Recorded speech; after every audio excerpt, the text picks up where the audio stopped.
Top Santé, votre magazine sanitaire, présenté par Peggy Wabeno, tous les lundis à 14h. Rediffusion lundi 20h. Pour tout contact, Top Santé Top Congo @gmail.com ou contactez-nous au 082 280 1500. Top Congo FM, elle a tout d'une grande. Bonjour à tous, très heureuse de vous retrouver pour ce nouveau numéro de Top Santé. Vous nous écoutez un peu partout à travers le monde. Merci d'être avec nous. Aujourd'hui, nous parlons d'un problème qui préoccupe les femmes. Ce sont les douleurs pelviennes. Pourquoi surviennent-elles? Quelles sont les causes?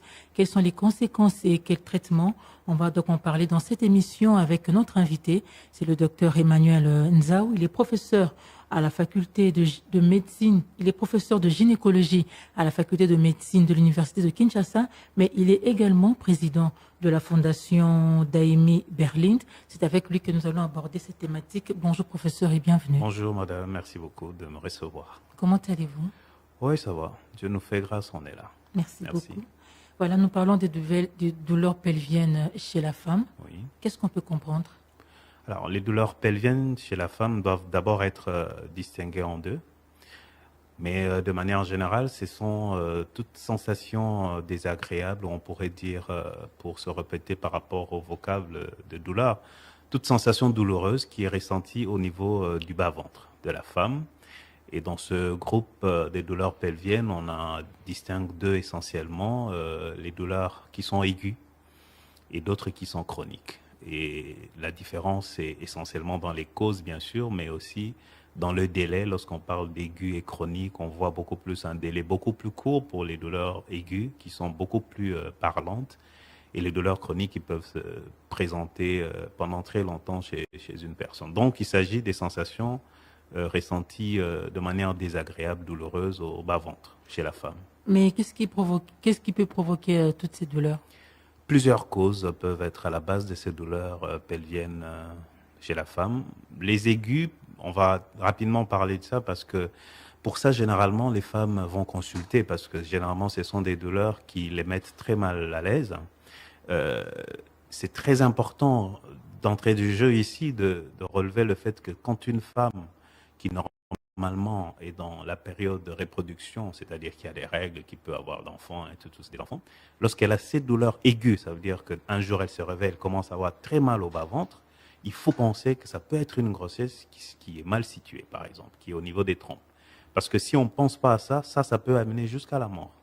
Mais si ce n'est pas une grossesse qui est située au niveau de la trompe ou à un autre endroit, ça peut être les infections. Généralement, ça s'accompagne de fièvre. Ce sont les infections qui sont au niveau des trompes, au niveau de la matrice. Ça peut être aussi que la trompe et l'ovaire se tordent. Ça peut donner des douleurs aiguës. Donc la femme se réveille et puis elle a très très mal. Et généralement, ça l'amène à l'hôpital. Mais les douleurs chroniques, c'est là où on insiste beaucoup plus parce que les femmes vont traîner avec ça à la maison, mais peuvent traduire en fait des problèmes qui peuvent être graves. Et pour les douleurs chroniques, on a trois grandes causes essentiellement. Il y en a d'autres, bien sûr. La première cause des douleurs pelviennes chroniques, c'est ce qu'on appelle l'endométriose. L'endométriose, c'est une maladie qui est caractérisée par le fait que la couche qui donne les règles, qui est normalement à l'intérieur de la matrice ou de l'utérus, ça se retrouve à un autre endroit de l'organisme, généralement à l'intérieur du ventre ou théoriquement partout. Mais il y a une autre cause, ce sont les infections chroniques. Mais il y a aussi ce qu'on appelle les adhérences. Les adhérences, ça veut dire qu'une personne a été opérée, par exemple, et à l'intérieur, il y a les accolements des organes. L'intestin peut être collé à l'utérus, à la matrice, donc aux trompes. Il y a d'autres organes, et ça peut donner des douleurs. Mais il y a d'autres causes qui sont au-delà de la gynécologie, parce que jusque-là, je n'ai parlé que des causes qui concernent l'appareil génital de la femme. Mais que ce soit les douleurs aiguës ou chroniques, il y a d'autres causes qui n'ont rien à voir avec la gynécologie. Comme digestives. Par exemple, des causes digestives, des causes liées à l'arbre urinaire, des causes liées à la présence de nerfs au niveau du pelvis, des causes liées aux articulations, ainsi de suite. Ça, c'est en dehors de la gynécologie. Mais pour la gynécologie, ce sont des causes dont on a parlé. S'il faut parler des causes gynécologiques, est-ce qu'une césarienne peut aussi entraîner ces genres de douleurs? Absolument, oui. Et de plus en plus, la césarienne est mieux étudiée dans ce sens qu'elle peut entraîner. J'ai parlé des adhérences. Lorsqu'on a opéré, la césarienne peut aussi appeler des adhérences. et être à la base des douleurs. Mais il y a une autre cause liée à la césarienne qui peut donner des douleurs, c'est au niveau de la cicatrice même de la césarienne. Et on parle d'ismocèle qui peut se manifester aussi par des douleurs pelviennes chroniques. C'est-à-dire qu'une femme, après la césarienne, elle commence à présenter des douleurs, elle revient. Ça peut être accompagné d'autres manifestations, le fait de ne plus avoir d'enfants ou de présenter des saignements anormaux. Mais les douleurs peuvent accompagner ça aussi, liées à la césarienne. Professeur, on a largement parlé en français. J'aimerais aussi que vous pouviez expliquer ça en lingala pour permettre à toutes nos sœurs, à toutes nos mères qui souffrent mais qui ignorent, qui sont affectées par ce trouble.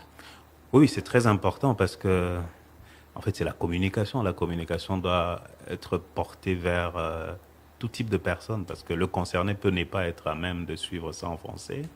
Alors, na lingala, on a douleur, toujours la douleur, il y a bas ventre, il y a bassi. Na ba douleur à bas ventre à bassi, na toza toko kesani sango na mi balé, mosusu babengi douleur aiguë, de yena mbala moko yepe makasi, mosusu za douleur chronique. Et umeli. Et zoya malembe mosusu au monde est traîné et ça l'est plus de 6 mois. Normalement, on parle des douleurs chroniques lorsqu'on a déjà atteint 6 mois. Donc, ce qui douleur est umeli koleka 6 mois, bako benga on douleur pelvienne chronique. Donc, douleur ya basi na se alibomu. Bako zeza ebele. Kasi na oya mbala moko o la moki na tongo douleur e bando salo makasi il faut ko keba mingi po ekoza na ba cause misusu eko kende tina liwa soko bando ka pasi na mbala moko ekomi makasi il faut kende lombango na hôpital po mingi pa mwasi azana no elenge akoko bota ekoza peze meke na trompe to pe ekoza ba infection wana omona sa ba fièvre trompe ekomi infecté ou bien matrice est infectée akoko ka pe ba douleur de manière aiguë topé ouvert na ena trompe na ko baluka isika moko et c'est tordre nde balobaka eko sala pe bongo topé ba cause misusu ebele na douleur chronique eza na maladie ba bengi endométriose donc couche ebota ba règle eza normalement na kati ya matrice soki ke isika mosusu libanda ya matrice neti na kati ya libumu eko ke pe na ba poumon partout mais soki neti eza na kati ya libumu eko pe sa pe ba douleur chronique ba opérera mingi basi yango biso ba minganga tolingaka te mwasi ba opérer facilement il faut vraiment qu'on en a raison pour ba opération ne ko même peu ba conséquences mosusu to pe ba infection ba conséquence to ko ba par exemple ba adhérence na kati ya libumu adhérence est là ici mo chope ko kangama na matrice et ko kangama na trompe alors chaque fois moto so ola kende na grand besoin facilement on a ba douleur bando salé hernie ça commence à se plaindre na ba douleur ba benga douleur il y a ba adhérence mais cause a pas infection chronique pona toujours traité en mabe oki moi perte comme baby mam ko zui moi ki se moko melio moko omoni sili okanti malade ke mais malade ko ke na kati comme au sala moi ba douleur wana o vandi nango pe omona mabota pe ezo ya susute pona douleur wana ezo pesa na ba pasi na ba conséquences mususu voilà en gros c'est que toko benga ba douleur pelvienne chronique na ba cause na yango siko bino boza vraiment na kati ya domaine wana bo yambaka basi est-ce que c'est aussi l'une des causes ya consultation? Ah oui, jusque 20% des consultations et pas minganga ba gynécologue ils sont liés na ba douleur pelvienne. Donc ceux qui vont na kiti na biso to ça ba consultation, ce ko yambi basi 10 mais balé ba ko ya pona ba douleur wana chaque jour. Donc ils ont vraiment cause moko mingi to yambela basi pona ba consultation effectivement. Oui. Et généralement ce sont les personnes ya âge nini bana miki, mikolo, ba mama. Ah alors ba douleur et cause na ba âge nyonso, c'est vrai. Ça dépend de la cause dans chaque tranche d'âge. Mais, la douleur ango mingi koma kamakasi na basio baza na trentaine. Donc, généralement, entre 30 et 40 ans, place wanande basi bazala na ba douleur mingi. Pona ba komi basio bako bota, na ba conséquences mso bota, do bako zoazemi, na ba conséquences msusu, bako zana ba rapport, et puis ba infection ko ya, et ko ça ba conséquences. Donc, c'est vers la trentaine que normalement on a un pic important, il y a ressentir la douleur. Donc les femmes en âge de procréation. Les femmes en âge de procréation, de manière générale, oui. Mais est-ce que c'est un problème de santé publique en RDC? Absolument. Imaginez que si on regarde la population générale, les femmes qui peuvent être concernées par ces douleurs-là, ça peut aller jusqu'à 30%.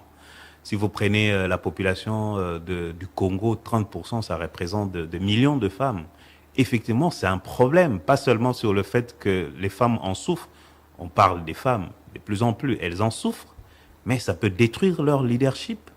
Et ça peut être à la base de certaines conséquences qui peuvent carrément embraser toute une nation. Donc oui, c'est un problème de santé publique. Et nous nous en occupons Vous avez parlé de la fondation. Effectivement, nous sommes engagés dans cet accompagnement des femmes qui ont des douleurs pelviennes chroniques, essentiellement. C'est un problème, madame.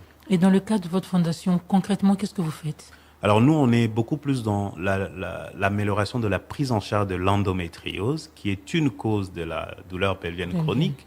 C'est que comment on peut arriver, parce que ça fait souffrir beaucoup de femmes depuis très très longtemps, et pas seulement au Congo, mais de manière générale, les médecins étaient assez limités dans le diagnostic de cette maladie. Et nous, en tant que fondation, on agit pour, sensibiliser la population, c'est-à-dire donner les informations nécessaires, mais deux, renforcer les capacités des prestataires aussi, des médecins, comment ils peuvent mieux aider les femmes, parce que les femmes peuvent voir jusqu'à 10 médecins, mais sans que le diagnostic ne soit posé. Donc, le diagnostic pose problème, c'est ça? Le diagnostic pose problème, déjà du fait que les médecins n'ont pas été pendant très longtemps sensibilisés à cette maladie-là, et puis ça repose un peu sur des tabous. Donc facilement, on dit d'une femme qui a par exemple des douleurs pendant les règles qu'elle est en train de faire la fainéante. Donc elle va rester à la maison, elle va rester en famille, et les soins ne vont pas être cherchés. Peut-être que quand elle va venir voir le médecin, et que le médecin, s'il n'est pas très outillé, va finir par dire que bon, la femme, je ne vois rien, donc la douleur. Et on a entendu des femmes qui disent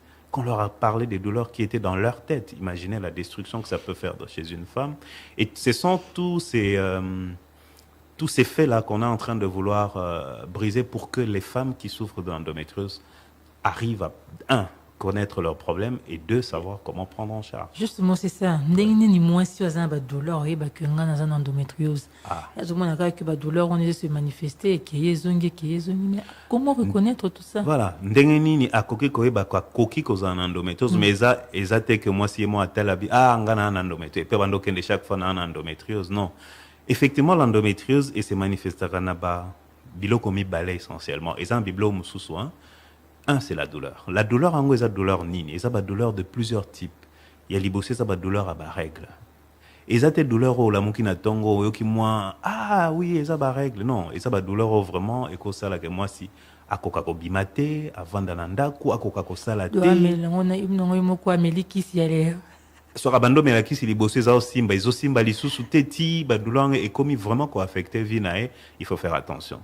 Et après, il n'y a pas que les douleurs des règles, il y a les douleurs lorsqu'elle devient à même d'avoir de rapports. Par exemple, elle est mariée, chaque fois qu'elle aura de rapports, elle aura pas de douleur, généralement en profondeur. Et parfois, pendant les règles, pour qu'il y ait des cas de petits besoins, c'est vaut beaucoup de douleurs. Pour qu'il y ait des grands besoins, c'est beaucoup de douleurs. Et parfois, les douleurs peuvent devenir permanentes. À tout moment, elle a des douleurs. Au début, généralement, ce sont des douleurs qui commencent par les règles. Et puis, après, ça va s'étendre sur d'autres événements de la vie, et après ça devient des douleurs permanentes. Ces genres de douleurs-là devraient faire penser à l'endométriose. Au-delà de ces douleurs, il y a les problèmes de conception. Donc elle arrive finalement au moment où elle cherche à concevoir et la conception ne vient pas associée à des douleurs. Mais la manifestation que vous appelez le phénomène nyonsoyo, moi c'est quoi pendant les règles, j'ai l'habitude de le dire. Par exemple, pendant les règles, comme au Kosoa, sur les règles KI, Kosu Kosé KI, il faut qu'elle fasse attention. Pendant les règles, comme moi, pas si on est dans thorax, et puis après, les règles, ou bien Sanzi Makila, ou bien Subi Makila, ou bien à un grand besoin Makila et Bimi. Ce qui est pendant les règles, il faut qu'elle fasse attention. Ça peut être l'endométriose, effectivement. Donc, cette période, moi, s'il faut s'observer comme absolument. Période à la règle, en ce qui concerne l'endométriose, c'est une période au moins s'il faut vraiment à s'observer pour y certes. Bon, mais il y a des choses qui sont tout simplement liées aux règles. Ça, c'est le médecin qui va dire, bon, ça n'a rien à voir avec l'endométriose. Mais c'est important de dire, voilà, je fais tel phénomène pendant les règles. Est-ce que vous pouvez pas voir ça un peu de près? Ça, c'est vraiment important. Alors, professeur, à quel moment la femme doit consulter? Par rapport aux douleurs, vous voulez dire? Oui. Douleurs de façon générale au niveau du bas-ventre. Voilà. Lorsqu'une femme a des douleurs au bas-ventre, j'ai parlé des douleurs aiguës. Ça veut dire qu'elle ne supporte pas ces douleurs-là. Ce n'est pas à elle de dire que je prends seulement un médicament, ça se calme. Ça peut être grave. Lorsque la douleur est dérangeante, d'emblée, il faut qu'elle consulte. Ça, c'est une chose. Deuxièmement, lorsque la douleur, même si elle n'est pas très, comment dire, dès le départ, elle n'est pas très intense, mais lorsqu'elle traîne dans le temps, c'est vrai, on ne peut pas encourager l'automédication, par exemple, mais on sait depuis des siècles que des femmes peuvent avoir des petites douleurs pendant l'ovulation, par exemple. Il y a des femmes qui ont des ovulations un peu douloureuses. Elle sait déjà qu'elle a des ovulations un peu douloureuses. ça donne un peu de douleur pendant 1 heure, 2 heures, ça va disparaître en milieu de cycle. Bon, il n'y a pas de quoi s'alarmer. Mais là, les douleurs, et puis ça commence à traîner, et surtout quand elle prend des médicaments qu'elle est habituée à prendre, mais que ça ne se lève pas, alors là, il faut absolument qu'elle consulte. C'est important. Ah oui. Moi, sur yo, azana ba douleur oye na mbala moko. Et puis, et comme il m'a cassé, awane sengela qui est en hôpital. Pour cause un problème moko peu grave. Et sengeta va en anda kwa lobakana melakis. Amélie qui c'est peut-être et disparaître en 1 heure, ça va. Sur les ans, à cycle, bah, si nous bazana ba règle, bah, comment dire, bah, ovulation un peu douloureuse, hein. Sur cas ça l'ovulation, na katikata cycle, nae. Bah, sur qui bah, bien déjà, wana ko vanda nae, toi, Amélie, moi, qui c'est l'équi. On peut comprendre. Mais sur les douleur, il y a ma casse. Et aussi, la gazo, qu'on va sauter les matés, ou bien sans, oh, boy, boy, à celle ba fièvre, il faut qu'elle et pas mon ganga. Topé ba douleur, yo, à tes anons, ma casse, mais soit oumeli. Et comme ça a été, peut-être ma kamazao, kokoka osala facilement, kokende kotanga, azoko osala ngosu biente. Donc c'est une douleur, ils ont un retentissement et c'est ngela mon aminganga. Bon, mon soukou, à kokipe, douleur à bongo comme lié, et le bio azan à banyama. Amélie qui c'est banyama, avant dîner. C'est, y a on a le bit, on est babeng yango automédication. Donc yemoko, y a tangi ba kela c'est minganga, te pourquoi ça ba diagnostic na nzoto na emo. C'est dangereux. C'est vrai que douleur à l'iboumugnon sauté et ça ba douleur pelvienne chronique ndena lobby. D'ailleurs même mi bali pe ba cause ba douleur na ba ventre même na liboumu et cause liée na ba cause ebelé kasi pratique ya kolobate na moinet na mutwana sala e douleur wana al ba traita ke boy ngape na sala e cause aka bon na meliki si eza malamu te po ekoke na ba conséquences msusu ebelé et sengeli ko mona ba minganga po batala ndenge ni ba ko aider mutwazo kapasi wana. Justement, quelles sont les conséquences des douleurs pelviennes? Alors, les conséquences, c'est très bien d'en parler parce que c'est vraiment, c'est même ça qui remonte un peu le côté santé publique de ces douleurs pelviennes chroniques. Les douleurs pelviennes chroniques ont beaucoup de conséquences. On peut les classer en conséquences éducationnelles. Imaginez une fille qui déjà à l'école était en train de s'absenter à cause de ces douleurs des règles. Et puis après, donc, elle manque de cours, elle se rattrape peut-être, qu'elle se rattrape pas bien. Ça veut dire qu'elle a un niveau qui carrément régresse. Arriver à l'université, la même chose. Donc, sur le plan éducationnel, les douleurs sont à la base d'une dégringolade, d'un absentéisme qui va arriver carrément à niveler vers le bas le niveau de la femme. Parce qu'elle va rater beaucoup de matière finalement. Conséquences économiques, parce que ces douleurs vont pas seulement faire dépenser beaucoup à la femme. Je connais des femmes qui chaque mois sont hospitalisées à cause de ces douleurs-là. Quand elles ont les règles, il faut une perfusion, il faut ceci. Imaginez chaque mois le budget que ça peut représenter. Et il y a des pays qui ont fait carrément une évaluation budgétaire de ces douleurs-là chez les femmes. C'est énorme, c'est énorme. Ici, peut-être qu'on ne le voit pas parce que c'est sur le plan individuel. Mais si ces femmes qui souffrent vous disent qu'elles dépensent chaque mois, économiquement, c'est difficile. D'autant plus que dans ce même panier économique, si vous mettez le fait qu'elle n'a pas déjà eu un bon niveau parce qu'elle s'absentait, donc sur le plan professionnel, elle peut ne pas avoir un leadership suffisant, donc les moyens peuvent ne pas suivre, et après elle va dépenser encore plus, ça crée un problème. Mais ça c'est économique. Mais il y a des conséquences sociales. Une femme qui souffre, de manière générale, une personne qui souffre, j'illustrais ça souvent par le film de Dr House, je ne sais pas si vous connaissez cette série-là, c'est une personne qui souffre et qui de ce fait-là devient vraiment désagréable. Une personne qui souffre est désagréable autour d'elle parce que une maman qui souffre va répondre très mal aux enfants, à son mari, et ça va à ses amis. Parfois, vous allez voir une femme qui vient travailler. Il y a des jours où quand elle vient travailler, vous avez l'impression qu'elle ne veut pas vous voir. Elle souffre. Mais vous n'allez pas voir ça. Elle va peut-être pas vous le dire, mais ça va avoir des conséquences évidentes au niveau social. Mais imaginez que c'est son mari qui vit ça. Ça va être un problème. Mais ces douleurs, socialement, peuvent se ressentir pendant le rapport. Il y a des femmes qui, carrément, nous ont dit, mais tiens, le gars, il a dit, je n'en peux plus. Je ne peux pas avoir d'enfant, mais en même temps, je ne peux même pas être satisfait. Et donc, c'est un problème. Parce que la femme a mal. Parce que la femme a mal pendant ce moment-là. Donc, il y a des conséquences sociales très, très... En fait, moi, j'ai l'habitude de dire que les douleurs pelviennes chroniques tuent le leadership de la femme. Une femme ne peut pas être un vrai leader dans la société si elle a cette épine-là de la souffrance. Hein, je donne aussi l'exemple de la sorcière qui avait l'épine, qui lui faisait mal et tout ça. Donc, en fait, c'est pour illustrer que la douleur tue la personnalité de... En fait, ça tue la femme. La douleur pelvienne chronique tue la femme. Mais ça ne la tue pas physiquement, mais ça la tue sur le plan de sa féminité. En fait, une femme devient... agressive. Au lieu d'être au lieu d'être une mère, mais elle devient agressive, elle devient une personne un peu asociale. Donc, c'est autant de conséquences que l'on peut attribuer à des douleurs pelviennes chroniques. Alors, par rapport à tout ça, que fait le médecin lorsque une patiente, une dame qui vient avec toutes ces douleurs, toutes ces plaintes? Ah oui. Alors, le médecin a plusieurs moyens pour arriver à aider une femme qui souffre. Déjà, l'écouter. L'écouter, c'est la clé de beaucoup de choses. Nous avons en médecine ce qu'on appelle l'interrogatoire, l'anamnèse. Donc, c'est un moment très crucial. C'est pendant ce moment-là que la femme va vous expliquer ses douleurs, comment elle se présente. Et le médecin doit poser des questions précises. Parce que déjà, juste en posant des questions, on peut être orienté. Par exemple, elle vous dit que c'est pas après une intervention qu'elle a commencé à avoir mal, ou que c'est avec les règles qu'elle a mal, et puis ça s'est aggravé avec le temps. Et les médecins savent comment arriver à mener cet interrogatoire-là. À l'issue de l'interrogatoire, effectivement, on a une panoplie d'examens ou des bilans qu'on peut demander, et l'échographie a une place très importante dans ce bilan-là. Mais au-delà de l'échographie, il y a les examens de laboratoire, il y a d'autres examens un peu plus complexes. On peut aller jusqu'à des examens d'imagerie un peu plus complexes. Donc, c'est le médecin qui, face à cette femme qui souffre, établit donc un procédé ou une démarche qui permet de poser le diagnostic. Mais, comme je dis toujours, aider une femme qui souffre dépend de deux choses essentiellement.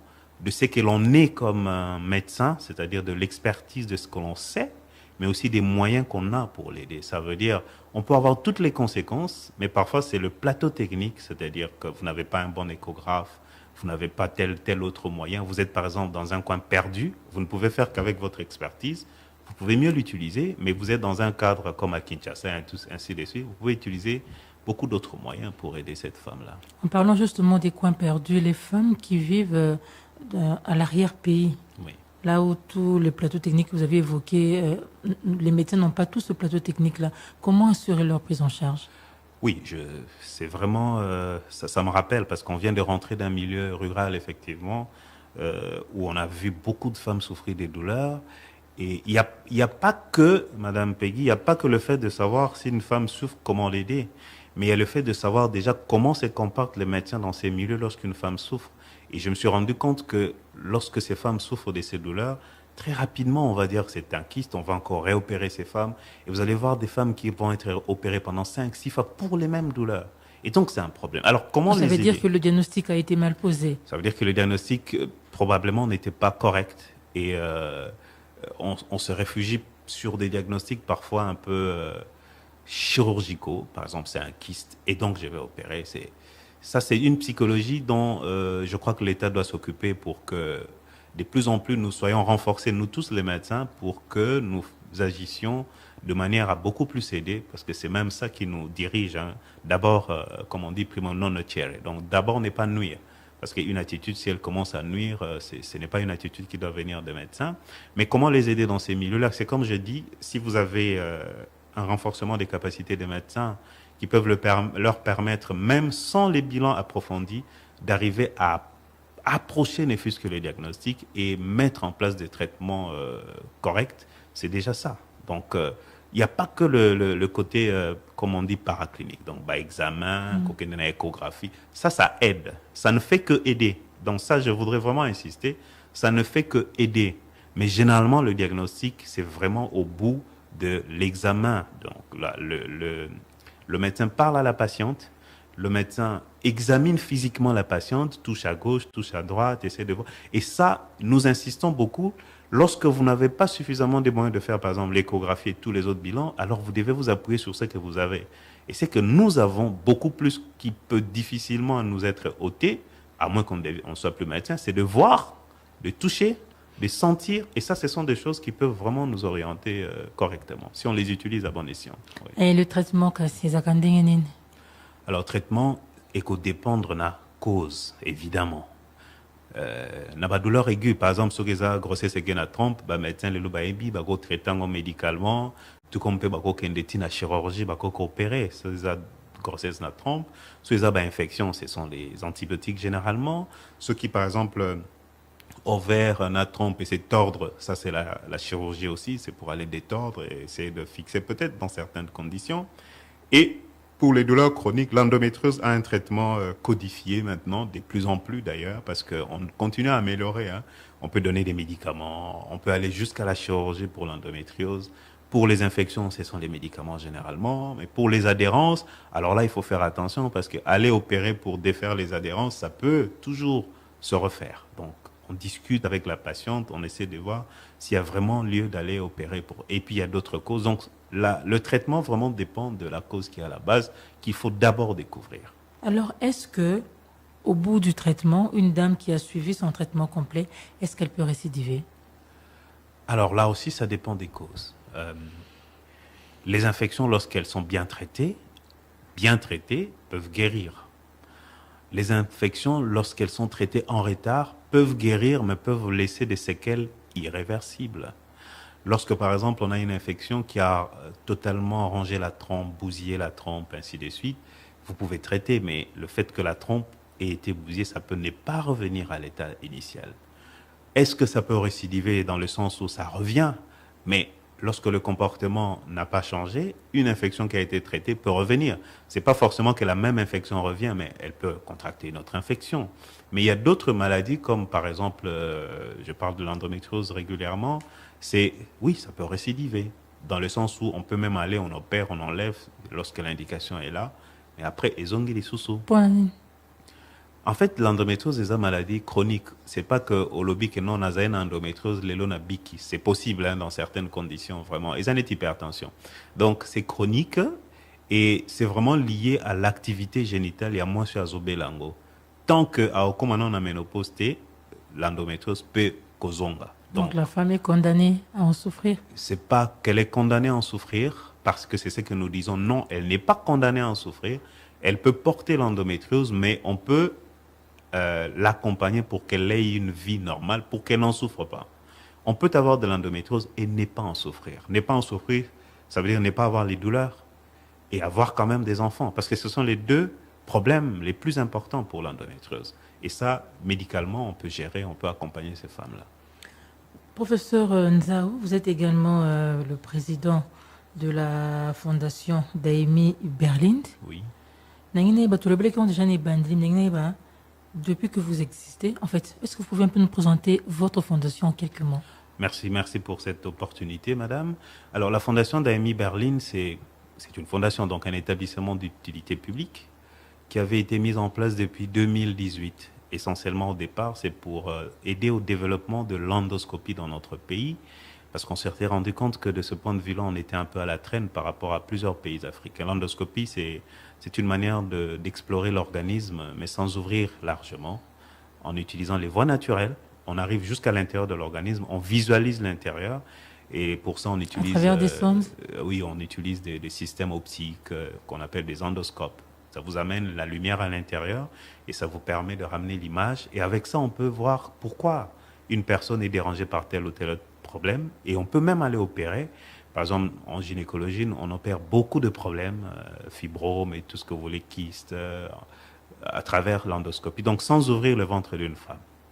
Alors, ça, c'est vraiment l'objet principal. Mais à côté de ça, nous avons dit, l'endoscopie nous amène dans beaucoup d'autres voies. Et nous nous occupons aussi de l'amélioration de la prise en charge de l'endométriose, parce que ça fait partie de la souffrance au féminin quand même.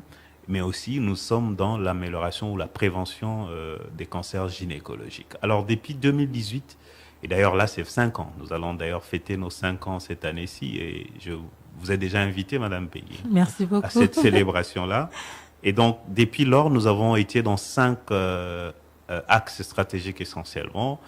Premièrement, nous avons développé l'administration des soins d'endoscopie à travers une clinique qui est en progression.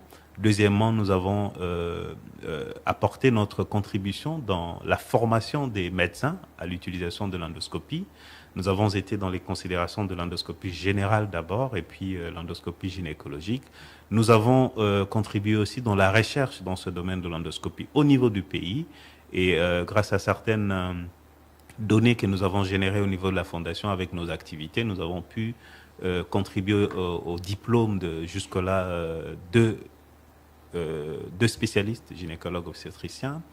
Nous sommes aussi dans l'accompagnement technique. Donc, nous accompagnons des centres qui veulent s'implanter en endoscopie avec d'autres avec qui nous travaillons, comment on peut les conseiller, comment on peut les accompagner. Et enfin, c'est une fondation, donc il y a l'œuvre caritative qui est très développée et nous organisons beaucoup de campagnes. Parfois, c'est un accès gratuit aux femmes, parfois, c'est un accès avec un coût symbolique. Et je vous parlais du voyage qu'on venait de faire en milieu rural. C'était à Sekebanza, c'est 450 km d'ici, de Kinshasa. Et c'était donc une manière de voir comment endoscopie PECO, qui est arrière-pays, quels sont les moyens, quels sont les problèmes que nous avons et comment on peut les résoudre. Et je vous assure, c'était une expérience très riche en milieu rural. Nous avons eu des problèmes d'accès, nous y sommes arrivés.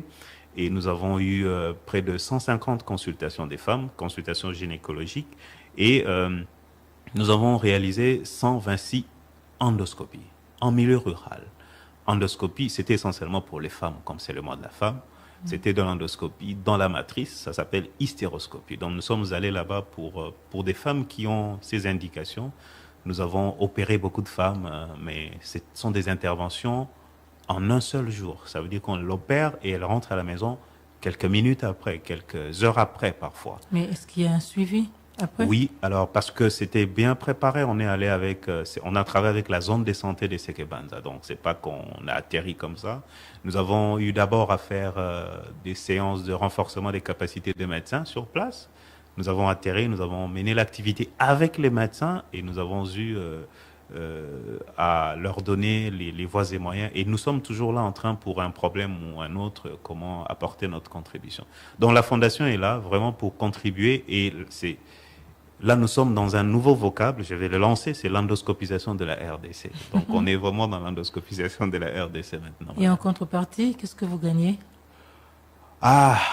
Déjà que Dieu nous a bénis, hein. Nous dans notre Fondation, nous avons 3 valeurs. La première de toutes, c'est la chrétienté. La deuxième valeur, c'est l'excellence et l'empathie. Nous avons conscience que Dieu nous a bénis dans un sens ou dans un autre et nous nous posons pas la question de savoir ce que l'État va amener pour nous ou qu'est-ce que les autres vont amener pour nous. Nous nous disons d'abord qu'est-ce que nous pouvons apporter et certainement qu'en apportant cela, les autres vont accompagner. Et depuis 5 ans, nous travaillons. Nous avons été accompagné par plusieurs bonnes volontés, Madame Peggy, ça je ne pourrais pas l'éluder ici. Plusieurs personnes sont venues contribuer pour que nous fassions des activités. Mais en fait, l'idée au départ, quand nous lancions, nous nous disions, pourquoi ne pas créer un fonds pour aider ces femmes-là? Parfois, il y a beaucoup de gens au niveau du pays qui veulent aider, mais ils n'ont pas de canaux pour le faire. Et nous, la Fondation, on peut être un canal dans notre domaine pour faire ce qui nous fait plaisir et ce qui nous fait contribuer à l'amélioration de la prise en charge des patients congolais de manière générale. Merci beaucoup, docteur. Nous chutons déjà. J'aimerais savoir aujourd'hui, par rapport aux douleurs pelviennes chez la femme, est-il possible de jouer dans la prévention? Oui, absolument. Plusieurs de ces causes que nous avons peuvent en fait bénéficier des attitudes pour prévenir. Par exemple, certaines causes, pas toutes bien sûr, on ne peut pas prévenir l'endométriose par exemple, mais les infections on peut le prévenir. Par un comportement responsable et par le fait d'éviter l'automédication. Parce que, je dis toujours, c'est vrai, beaucoup de femmes, et d'ailleurs c'est devenu à la mode, beaucoup de femmes, lorsqu'elles ont un petit problème et qu'elles pensent que ça peut être une infection, très vite elles se traitent elles-mêmes. Bon, et elle a l'impression que ça va. Mais en tant que spécialiste, je peux dire que souvent ça ne va pas. Ça donne l'impression que ça va.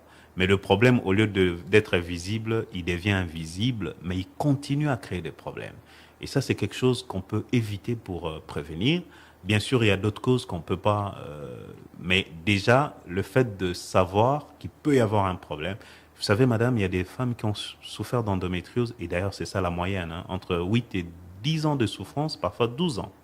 On peut éviter de souffrir pendant très longtemps en voyant des médecins, en pensant, parce qu'aujourd'hui les femmes sont aussi très cultivées, en pensant soi-même, en orientant peut-être le médecin vers le spécialiste du domaine qui pourrait mieux aider. Donc on peut prévenir dans une certaine mesure. Vous axez votre lutte, votre prise en charge beaucoup plus sur l'endométriose. Pourquoi? Parce que nous considérons que l'endométriose, c'est une maladie, pas seulement nous, beaucoup de gens considèrent l'endométriose comme une maladie qui avait été un peu oubliée. Et une maladie qui a fait souffrir beaucoup de femmes sans qu'elles aient le droit d'en parler, parce que ça reposait sur beaucoup de tabous. Depuis plusieurs années, il s'agit de rompre le silence. Et nous nous sommes dit que nous, on peut, au niveau du pays, avec d'autres, on n'est pas seul, rompre ces silences-là, faire que les médecins soient au courant, faire que les femmes elles-mêmes, les concernées, deviennent de plus en plus au courant pour que cette maladie qui tue le leadership féminin, j'insiste là-dessus, qui tue le leadership féminin, ne fasse pas souffrir autant de femmes. Parce que c'est possible. Pourquoi ne pas se plonger dans ça? Et d'ailleurs, pendant le mois de la femme, depuis les États-Unis, il y a un mouvement qui a commencé depuis près de 10 ans. Et le 25 mars, il y aura la marche des millions de femmes à travers le monde pour rompre les silences en ce qui concerne l'endométriose. Et nous, en tant que fondation, on est engagés dans ça, dans cette lutte-là. Et les femmes de la RDC vont aussi organiser cette marche? Les femmes de la RDC, parce que bon, on a eu des petits problèmes, par exemple au niveau de la fondation, parce qu'on sera absent pendant ce moment-là pour d'autres choses en dehors du pays.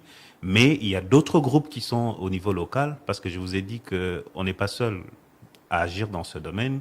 Il y a par exemple les différentes ONG des femmes, je cite ici, Endo RDC par exemple, Endocare, il y a aussi la fondation Monzango Sibo qui sont dedans. On est en train de voir, on va voir dans quelle mesure se organiser quelque chose dans ces sens. Oui, c'est juste pour parler de ça une fois de plus, et qu'une femme qui n'a jamais entendu parler de ça puisse entendre parler de ça au moins cette fois.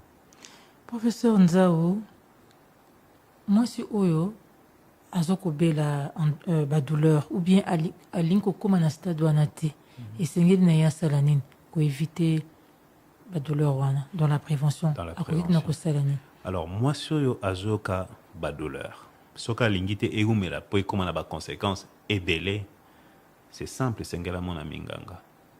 Esengela mona minganga, et c'est difficile peut-être pour moi so azana mboka, mais kuna pe ba médecin bazali esengela mona minganga et a insisté pour na prise en charge na ye ya malamu. Sokaza na ville esengela mona ba oyo baza un peu plus avancé na domaine wana po munganga ayebi eloko akosala eza malamu te po na mwasi wana azwaka bakisi mwa bandomela atuna moninga na ye na gauche na droite, mama to mwana nini osalaki la yokai pasi ngape na sala yango ba pasi ekeseni eza ba cause ebele. Donc vraiment et ozala nango compliqué te eza esengeli kaka na mwasi wana akutana na munganga a poser problème na ye po munganga na ameka ko aider. So amoni que aumeli par exemple na akeya à gauche akeya à droite aluka lisusu te akutana munganga akoko ko aider pour na ba douleur wana. Bon ba obazo kina boko ko bazo sala ba matiti ba plante ko baka risque zanine. Alors, Ngana Loba toujours maman Peggy, beaucoup qu'on a biso, on peut pas rejeter ça totalement. Moi, je suis pas d'accord, il y a qu'on rejette en totalement. C'est sûr que ça n'a pas vertu et belé. Mais, oko limbi sanga, il y a des spécialistes étaient pour nana lobela vraiment yango. Donc, je suis limité, ça je dois le dire, mais je suis persuadé qu'il y a beaucoup de vertus. Mais je suis aussi persuadé qu'il y a il peut y avoir beaucoup de dangers. Parce que dans le domaine, maintenant on restructure un peu les choses, c'est une très bonne. Mais ils ont batebele la muka la commune pe abando sala pe bokoko asali boy. Ba conséquence c'est cause ebele mosusu ko mela kisi boy ba rein est bloqué ko mela kisi boy sali o mabe ebele pe bazo zo ba conséquences graves pour na makambwana ba o baza ba néphrologue so o epsi ba makambwana bazala mingi basiliki po bango ba yambaka mingi.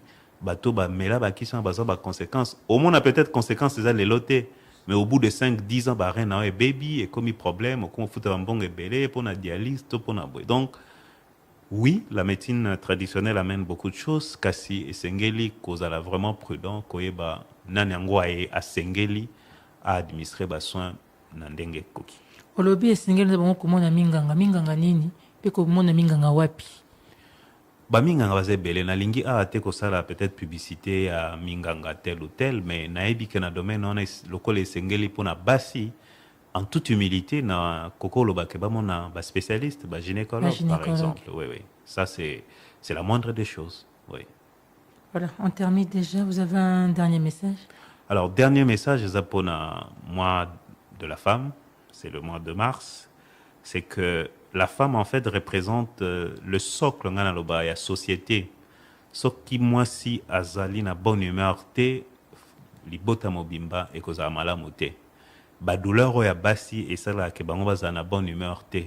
Donc esengeli pona biso minganga mokili mobimba pe eta na biso tokoka ko contribuer pona basi bazala na bonne humeur et que ba douleur ekoka ko bungisa bango kimia wana te. Et la fondation d'Amy Berlinde ezali vraiment engagée pona ko contribuer na oyo muke et pesameli bango pour ne pas apporter bonne humeur et pas basi. Merci beaucoup. Merci beaucoup, professeur Nzao. Merci d'avoir répondu à notre invitation. Merci à vous, madame. Voilà, c'est la fin de cette émission. Merci à tous de l'avoir suivi. Amis de Top Santé, fidèles auditeurs de Top Congo FM, nous avons reçu aujourd'hui le docteur Emmanuel Nzao Ngoma. Il est professeur de gynécologie à la faculté de médecine de l'université de Kinshasa, mais il est également président de la fondation d'Amy Berlinde. Avec notre invité, nous avions parlé des douleurs pelviennes chez la femme. Ce sont là les sensations douloureuses ressenties au niveau du bas-ventre chez la femme. Elles peuvent être aiguës ou chroniques, et 20% des consultations en gynécologie sont liées aux douleurs pelviennes. Les femmes en âge de procréation sont beaucoup plus concernées par ce problème, mais vous devez savoir aussi que les femmes en souffrent et c'est un problème de santé publique, donc un regard particulier devait être mis sur ce problème. Merci beaucoup de nous avoir suivis. Merci à l'équipe technique qui nous a accompagnés aujourd'hui. Je dis merci à Miguel Mena qui a assuré la partie audio de cette émission. Merci aussi à Patrick Mongongo qui a assuré la partie vidéo. Grâce à lui, donc, vous allez donc nous suivre sur YouTube. Vos suggestions, vos remarques nous intéressent. Écrivez-nous, appelez-nous. On se retrouve la semaine prochaine pour un nouveau numéro. Au revoir et prenez soin de vous. Maman, viens voir. Qu'as-tu, mon enfant? Je souffre et j'ai très mal. T'as mal où c'est? Ici, sur le côté. Top Santé, votre magazine sanitaire, présenté par Peggy Wabeno, tous les lundis à 14h. Rediffusion lundi 20h. Pour tout contact, Top Santé Top Congo @gmail.com ou contactez-nous au 082 280 1500. Top Congo FM à la toute d'une grande.